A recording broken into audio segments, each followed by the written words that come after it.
Sebelum kami memasuki pembahasan lebih lanjut, izinkan kami memperkenalkan diri. Kami dari kelompok 20 dengan beranggotakan 4 orang. Yang pertama ada Bagas Virgiawan Priandana dengan NIM 2202310005. Kemudian yang kedua ada Nur Wahidini, yaitu saya sendiri dengan NIM 2202310007.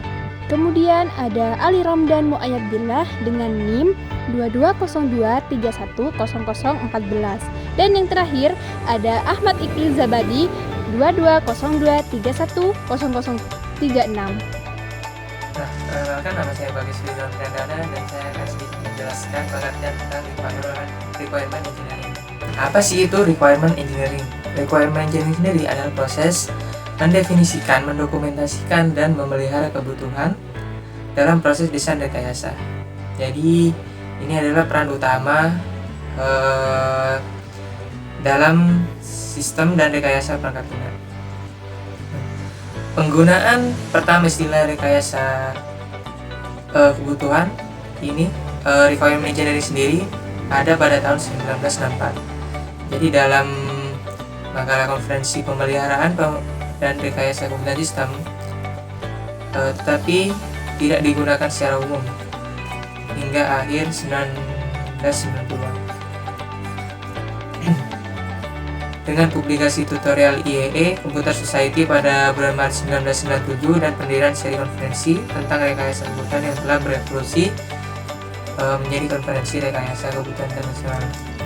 Jadi dalam model waterfall, rekayasa kebutuhan ini disajikan sebagai fase pertama dari proses pengembangan. Nah, jadi metode pengembangan selanjutnya itu ada seperti RUP, Rational Unified Process. Untuk perangkat lunak mengasumsikan bahwa rekayasa kebutuhan terus berlanjut selama masa pakai sistem. Jadi manajemen kebutuhan yang merupakan fungsi dari praktik rekayasa sistem juga indeks dalam manual International Council on System Engineering (ICOS). Nah, requirement engineering sendiri ini ada 4 tahapan. Tahap pertama yaitu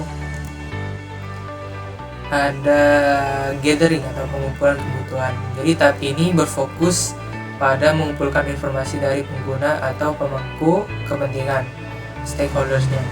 Jadi mengenai apa yang mereka butuhkan dari sistem. Metode yang digunakan berupa wawancara, survei, observasi, atau brainstorming.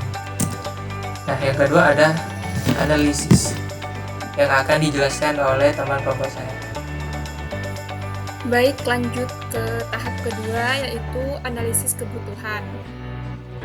Setelah kebutuhan dikumpulkan, tahap ini bertujuan untuk memastikan bahwa kebutuhan tersebut masuk akal, realistis, tidak bertentangan, serta dapat diimplementasikan dalam sistem.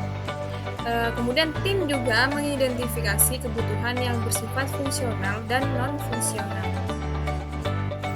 Di sini saya akan melanjutkan dari penjelasan sebelumnya, di mana di sini dijelaskan tentang spesifikasi kebutuhan atau specification. Spesifikasi kebutuhan merupakan tahap dari rekayasa perangkat lunak yang bertujuan untuk mendokumentasikan kebutuhan sistem secara jelas, terstruktur, dan mudah dipahami. Kebutuhan yang telah dianalisis kemudian didokumentasikan dalam bentuk spesifikasi yang jelas. Dokumentasi ini bisa berupa Software Requirement Specification atau SRS. Dokumen SRS ini biasanya mendeskripsikan secara rinci, di mana isi dari dokumen ini biasa berisi detail kebutuhan, diagram alur, dan skenario penggunaan. Validasi dan verifikasi.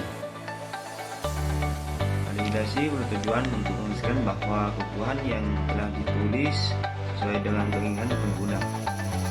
Sedangkan verifikasi memastikan bahwa kebutuhan tersebut bisa diterapkan dengan besar di sistem. Metode ini digunakan bisa berupa review, dokumen, dan prototyping atau pengujian awal.